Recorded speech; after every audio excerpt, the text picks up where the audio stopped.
The day was full, you can prove it. There are tasks completed, messages answered, commutes made, decisions taken. The record exists, the output exists. And yet when the day closes, there is a sensation that does not correspond to the volume of what was done. It is not exactly exhaustion. It is not dissatisfaction with the result. It is something more specific and harder to name.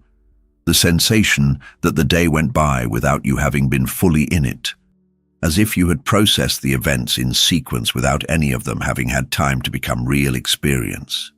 You went to the place. You did what needed to be done. You came back. And the place stayed in you as little as you stayed in it. This is not spiritual laziness. It is not ingratitude.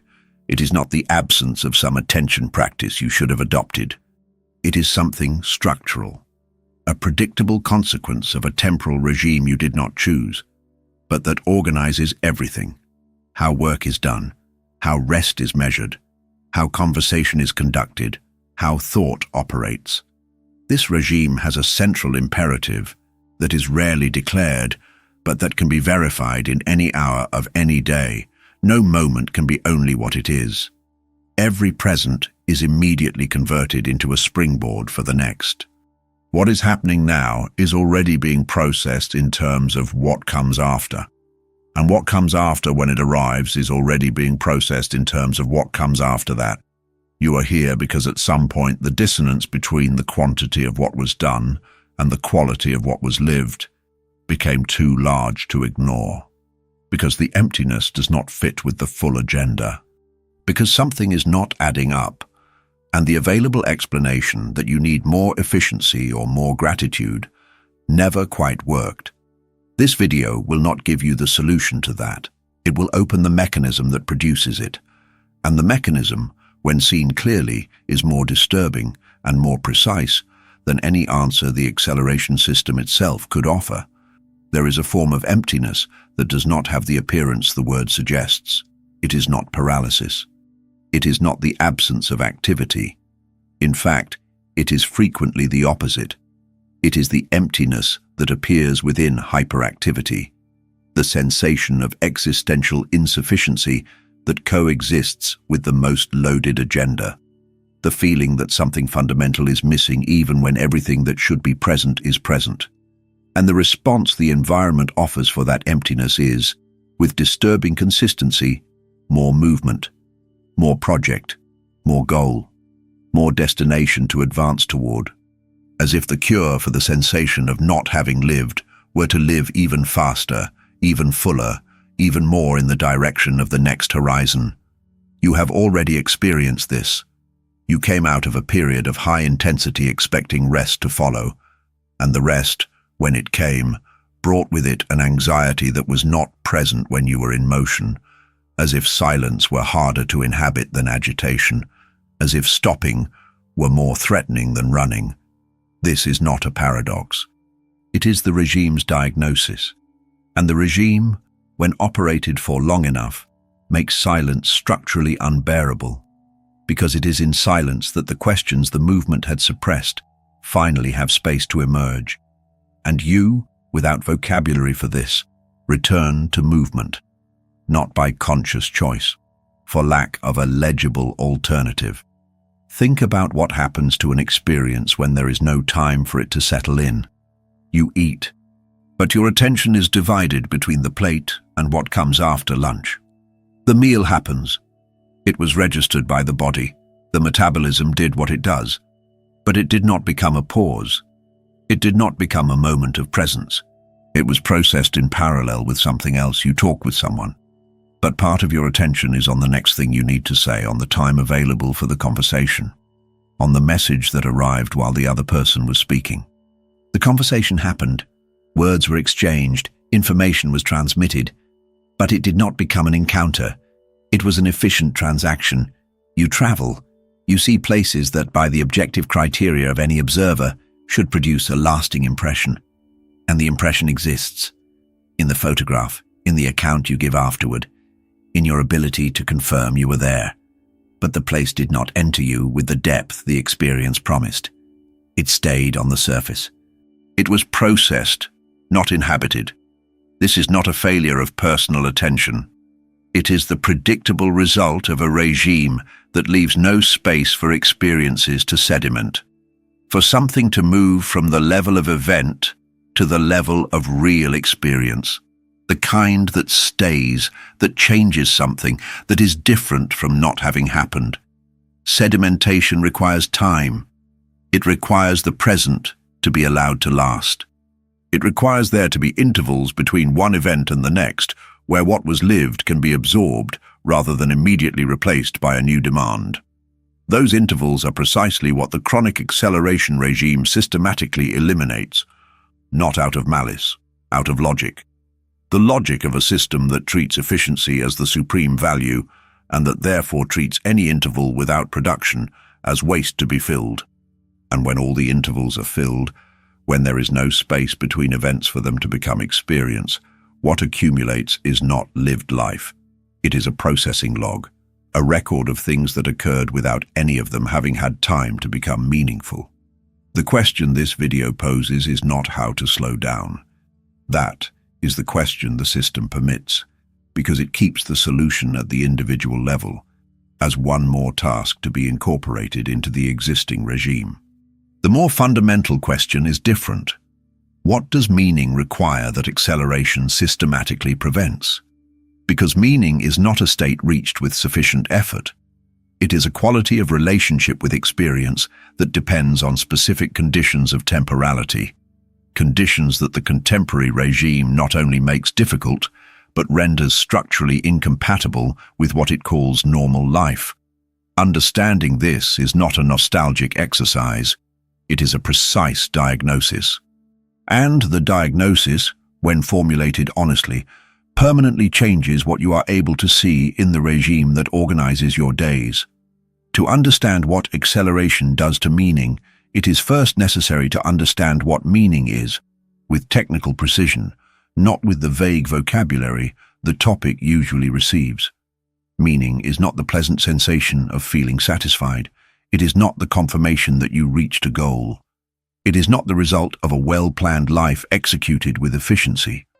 Meaning is what emerges from confrontation, from the direct, unmediated relationship with what experience has that is irreversible, heavy, consequential, with what hurts in a real way, with what brings joy in a way that could not have been planned, with what lasts beyond the moment it happened. This has a structural implication that is rarely articulated with clarity. Meaning is incompatible with immediate substitution. If what you are living right now can be replaced by the next event without perceptible loss, if the current experience is only the interval between two other points, then it is not operating at the level where meaning settles in. It is operating at the level of event processing. The difference is not one of intensity. It is not that experiences need to be dramatic or extraordinary. It is a difference of temporality, of how much time the present has to be present before being converted into a past to be forgotten and a future to be anticipated. And chronic acceleration operates precisely on that difference. It systematically compresses the present, not only in work, but in the way rest is structured, in how relationships are conducted, in how thought is permitted to operate. The result is not only exhaustion. It is a specific form of existential uninhabitability, the condition of someone who lives in a time that was never slow enough for anything to become real. There is a thought experiment that illustrates the mechanism with precision. Imagine two people who live the same objectively identical week, the same places, the same activities, the same volume of events.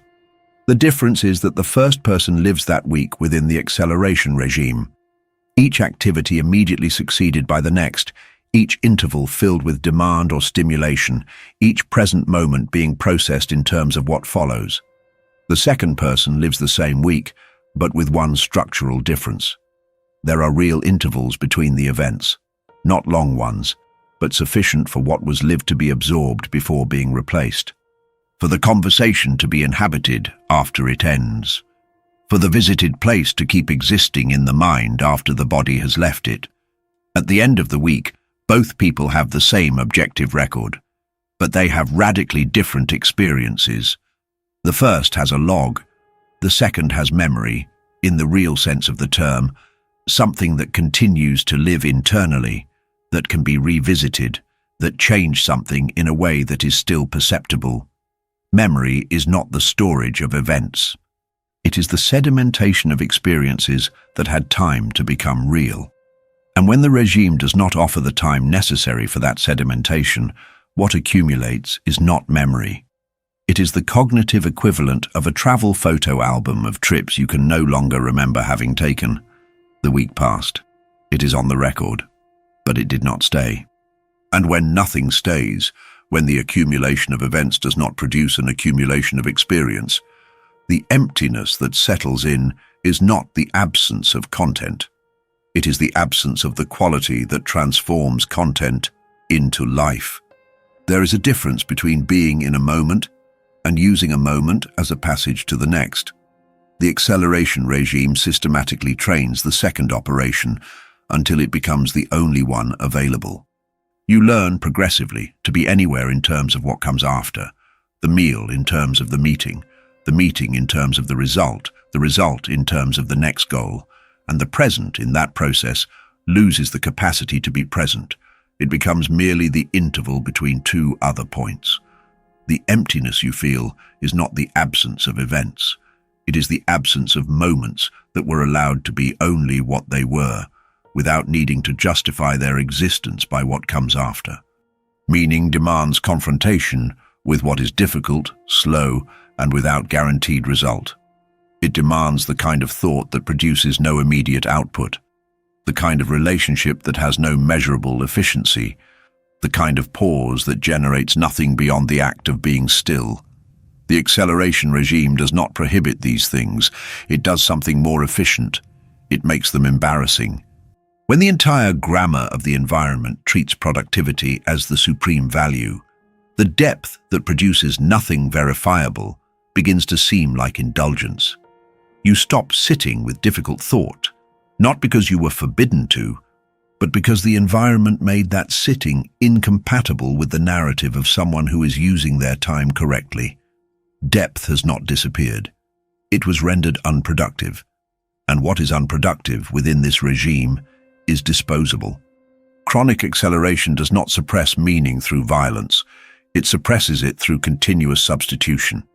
Every time an experience is about to deepen, about to touch something that requires real confrontation, the next event arrives and replaces it. This happens with such regularity and such naturalness that it never seems like suppression. It seems like simply the normal flow of life. But the cumulative effect is that of an anesthesia. The capacity to be affected in depth is progressively dulled, not by decision, but by lack of exercise. You have not lost the capacity to feel deeply. It has been progressively underused in a regime that never offered the conditions for it to be exercised. There is an interpretation of the void that the system offers, and that is systematically incorrect, that it indicates something wrong with you. A lack of gratitude, a lack of purpose, a lack of sufficient maturity to appreciate what you have. That interpretation is convenient for the regime because it locates the problem in the individual, and therefore the solution as well, usually in the form of more effort, more optimism, more productivity toward the next achievement. The structurally correct interpretation is different. The void is the most lucid data available. It is the signal of a consciousness that still perceives the difference between processing events and inhabiting them, that still recognizes something is missing even without being able to name it with precision. The void is not a failure. It is the only remaining point of resistance in a consciousness that the regime has not yet managed to fully anesthetize. There is a dimension of the problem that goes beyond the individual and that is rarely examined with the honesty it deserves. The acceleration regime does not only prevent individual experiences from sedimenting, it prevents something more fundamental from happening, the confrontation with finitude. Finitude, the awareness that time is limited, that choices carry a real cost of exclusion, that what was not lived cannot be recovered, is the most basic existential datum available to any conscious being. And it is also the datum that the acceleration regime suppresses most efficiently. Because confronting finitude requires stopping. It requires movement to cease long enough for the question of what to do with limited time to be formulated with seriousness. It requires the kind of silence where that weight can be felt, not as abstraction, but as real data demanding a response. The regime does not permit that silence. Every gap is filled before the question can emerge. And the consequence is not only that the question goes unanswered, it is that it never gets to be formulated with the seriousness its nature demands. You spend years, decades, in a regime that systematically prevents confrontation with what would matter most to confront. And the result is not peace. It is the accumulation of an existential debt that keeps growing while the regime continues ensuring you never stay still long enough to realize it exists.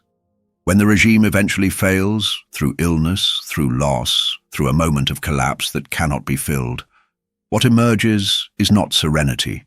It is the set of questions that movement had suppressed, arriving all at once, without you having developed any capacity to inhabit them because the regime never offered the practice. The exhaustion from which you cannot recover is not a rest deficit. It is the weight of a confrontation that was postponed for too long, and that the regime ensured you never had the instruments to face when it arrived. Here is the mechanism with the precision it deserves. Chronic acceleration is not merely a way of organizing time. It is a way of organizing what can and cannot become real in the experience of those who live under it. Meaning, the quality of relationship with experience that transforms events into life, requires specific temporal conditions, real presence in what is happening, sufficient interval for sedimentation, and confrontation with the weight of what is irreversible. These are the conditions the regime systematically eliminates, not by anyone's conscious decision, by logic. The logic of a system that treats speed as a value and that therefore treats any slowness, any pause, any confrontation that produces no immediate output as a cost to be minimized. The result is an existence that has all the elements of a life: activity, relationship, achievement, experience. But that does not produce the quality that transforms those elements into something worth having lived. You are not processing instead of living because you are insufficient. You are processing because you inhabit a regime that made processing the only temporally possible operation, and that made life, in the real sense of the term, structurally incompatible with what it calls normality. The emptiness you feel is not the absence of purpose. It is the mark left by a time that was never slow enough for anything to become meaningful. And that mark is not weakness. It is the last lucid datum available in a consciousness that the regime has not yet managed to fully anesthetize. The diagnosis has been laid out with the precision it deserves. The crisis of meaning you experience does not originate in you. It originates in a temporal regime that was built, without central intent, but with structural efficiency, in a way that makes the conditions of meaning incompatible with the conditions of ordinary life. Meaning demands confrontation. Confrontation demands pause. Pause demands that the present be allowed to be present without immediate conversion into a springboard for the next point. And the chronic acceleration regime, through the organization of work, the structure of rest, the grammar of relationships, the way thought is permitted to operate, systematically eliminates that possibility, not through prohibition, through continuous substitution, through the permanent filling of every interval where confrontation could settle in. The result is an existence that resembles life by the volume of what happens, but that does not produce life because of the absence of the conditions in which what happens can become real. You are not empty because you lived too little or chose poorly. You are empty because you inhabit a regime that confuses speed with fullness and that made depth structurally disposable.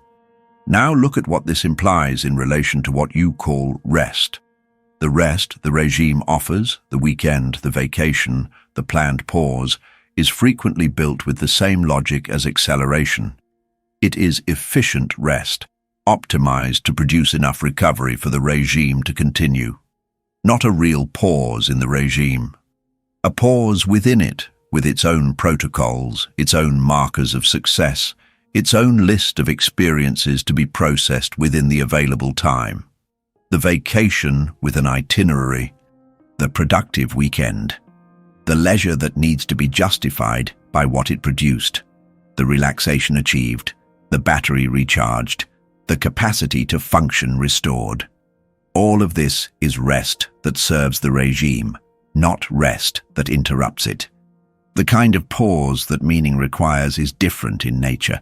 It is a pause with no declared product, an interval that does not justify itself by what it will generate afterward, a time that is only what it is, without a springboard, without immediate conversion, without verifiable efficiency. That kind of pause is what the regime made hardest to inhabit, because it is precisely the kind of pause where the confrontation the regime suppresses would find space to emerge.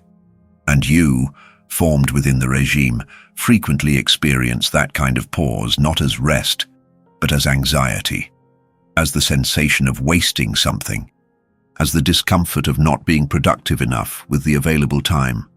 The regime does not need to forbid you from stopping. It only needs stopping to feel costly enough that you cannot inhabit the pause with serenity. And that work the regime has already done, progressively, over years of formation within its terms. The diagnosis is precise. A world that operates on the logic of permanent acceleration cannot coexist with the experience of meaning, because meaning is, by definition, that which resists immediate substitution, that which cannot be exchanged for the next event without something being lost in a real and perceptible way. The emptiness is not the absence of purpose. It is the mark left by a time that was never slow enough for anything to become meaningful. And that tension is not resolved by more speed. It is not resolved by less speed, offered as one more optimization technique to be incorporated into the existing regime. It demands a question that the regime itself takes care to ensure is never formulated with seriousness. The question is not how to be more productive. It is not how to rest better within the available system. The question comes before all of that and is more fundamental. What, in your life, would be able to exist without a justification of productivity? What would you do or be or inhabit if the only requirement were that it be real, not efficient, not optimized, not converted into a springboard for the next point? Just real. The regime never prepared anyone to answer that question, because the question, formulated honestly, is incompatible with the continuity of the regime. And what you do with that, if there is anything to do, is the question this video leaves open, intentionally. Because any answer that came too quickly would be just one more product of the regime we are examining. You process. The day proves it. The record exists. Tasks, events, commutes, outputs. But processing is not living. And the difference between the two is not a matter of quantity, effort, or gratitude. It is a matter of time. Of the kind of time the regime does not offer, and that, when absent for long enough, produces exactly the emptiness you recognize. Naming the mechanism does not undo it, but it makes it impossible to keep confusing speed with fullness. And that distinction, between movement and existence, between processing and life, is the only honest starting point for any question worth formulating. The Antidote Philosophy channel exists to name these mechanisms, to ensure that the analysis the regime would prefer you not conduct remains available, with the precision it deserves. If that kind of thinking is what you want close, subscribe. The regime continues. The difference is knowing that you are inside it.